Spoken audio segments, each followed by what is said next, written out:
Should you shoot in RAW or JPEG?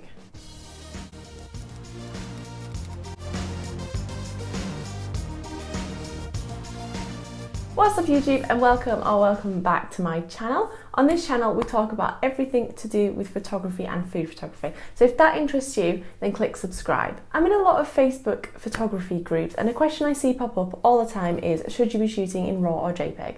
Honestly, like most things in photography, this decision is completely up to you. In this video, I'm going to go through and explain what is different between the two of them. And then if you wait till the end, I'm going to give the drawbacks and benefits of them both. I'll also let you in on what I use. But again, this is just my opinion. So if you have a reason to use the other, that's completely fine. Firstly, I'm going to quickly show you exactly how I change the setting on my camera. If this isn't the same on your camera, which it most likely isn't, as all camera makes and models are completely different, just either look up in your manual or go up on trusty Google and search how to change to JPEG or RAW and then add in your camera link.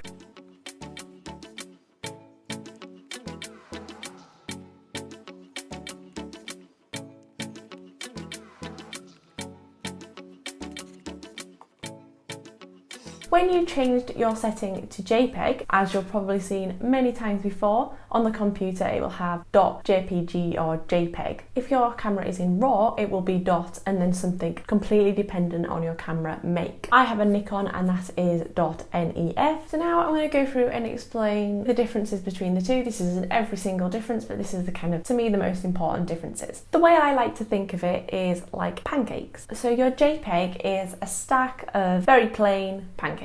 Your RAW file is the ingredients to make the pancake. If we want less sugar in our pancakes, you can't take that out of the ready cooked pancakes, but you can take out some of the sugar from the ingredients or add in something like chocolate chips to make it a little extra tastier. But right off the bat, the pancakes are probably going to taste a little bit nicer, but once we cook our freshly made pancakes, it's going to taste a lot nicer, but it needs a little bit more effort. That is exactly how I see RAW versus JPEG. Your JPEG files are compressed in the camera. This makes it a much smaller file, and the camera does its own sort of editing. This means when you get it onto your computer, if you're comparing a RAW and a JPEG file, the camera's already edited the JPEG and it looks sort of okay, when your RAW looks a bit flat and boring. However, because the camera has compressed our JPEG file, we have a lot less control and a lot less information in that file. Whereas the RAW file is all of our raw ingredients for the image. So we've got all of the tones, all of the colours, all of the highlights and the shadows we have just there for us to change ourselves. This gives us a lot more control when it comes to editing and sort of fixing any issues that were present when taking pictures, which happens all of the time. So like our pancakes, with the raw ingredients, we can add in some chocolate chips or some cocoa powder, gonna make it a lot more tasty. With our raw file, we can bring down the highlights to save any blown out areas. We can change the colour and the tones in the image a lot easier than we could with our compressed JPEG file. What I'm gonna do now is I'm gonna jump onto Lightroom with a few images I took JPEG and RAW at the same time, so exactly the same image in the two files, so you can see exactly what I mean.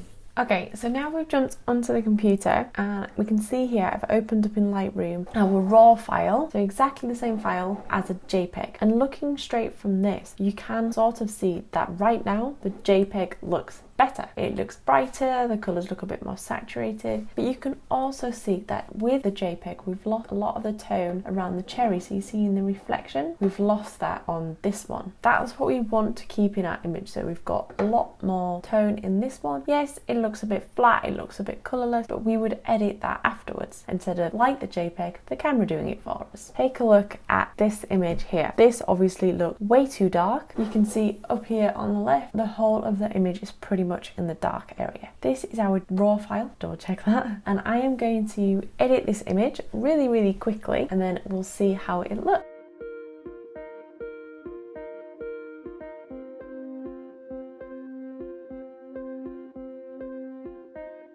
And voila. This is just a really rough edit, but taken from a very dark image, you can see how quickly I got all of that detail back in the image. What I'm going to do now is copy the exact edit that I've just taken here. So copy absolutely everything, and I'm just going to paste it onto the raw image and we'll see the difference. As you can see, we've got some of it back, but we've still lost quite a lot of the detail in the cherry. So that darker area is just too dark to bring back. You can see here this black. that's unrecoverable in a JPEG. Also, because we've edited it quite a lot here, the pink's looking a bit flat, a bit lifeless. It doesn't have nearly as much brightness like the original background you can see in this one. So I'm going to go ahead and do the same thing now, but with a really overexposed image, see if we can get all that detail back in.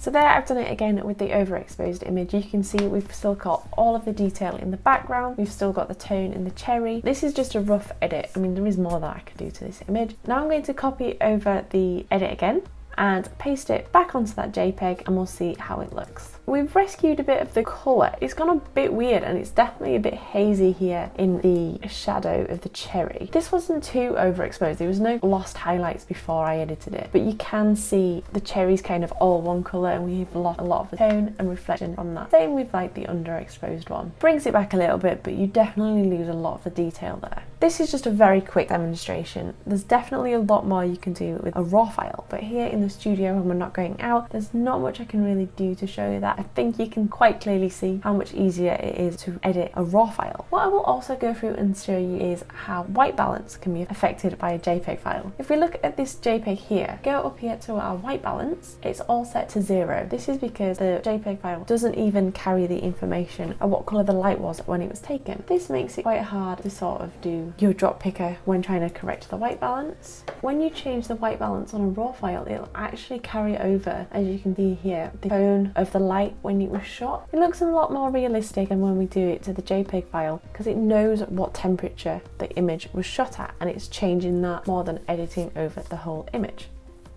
So now we've got an understanding about the both, I'm going to give a quick summary of the pros and cons of RAW files. So pros, you have all of the information that the camera has captured. We can fix any issues. So sometimes when you're doing maybe landscape photography, you're going to have some really dark areas and some really bright areas. And honestly, there's nothing you can do about that. You can't control the sun. So with our RAW file, we can increase the shadows in the dark areas and decrease the highlights in the light areas. And we're not losing anything to black or white. You've got so much more control when editing. You can put your own creativity into the editing, and possibilities are endless. If you've gone and shot in the wrong white balance, that is not a problem with a RAW file. However, there are a few cons of using RAW images. So the cons of a RAW file is that you need some software to open it. You can't just put it on your computer, open it, and away you go. You need something like Lightroom or Capture One to be able to open these files and edit and color correct them. Another con of a RAW file is it does need editing. Without the editing, it can look a bit dull, a bit bland, a bit lifeless. And the last con, which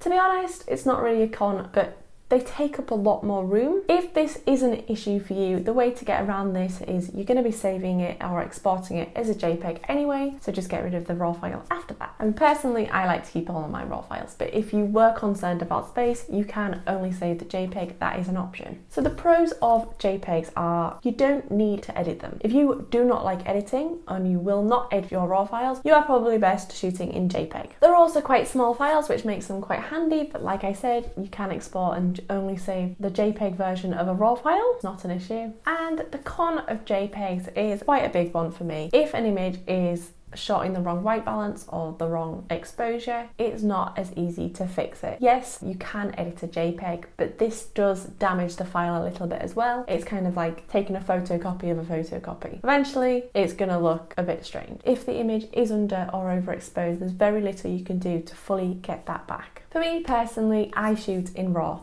100% of the time. I never don't edit an image, even if it's just a very minor tweak or just to get it up onto the computer, do a little bit of editing and away we go. For me personally, I would recommend you shoot in RAW. Even if you're quite new to editing and you don't like editing your images, at least if you shoot in RAW, you have that option if there is an issue. If you wanted to and you do not like editing your images, you could shoot in RAW and JPEG, and this way, if there's no issues with your images, you go ahead and you delete all of the RAW files when you upload to your camera, and then if there is an issue and you do need to fix it, at least you've got that option there. I just think having that peace of mind of a RAW file is definitely worth always shooting in RAW. It's better to always be prepared and never to need the RAW file than to never be prepared for it, and one day you'll take a really amazing shot, you'll get home and you'll upload it to the computer and it's too dark or it's too light and there's just no fixing it. A lot of the times I shoot at events. Raw is my best friend when the light is changing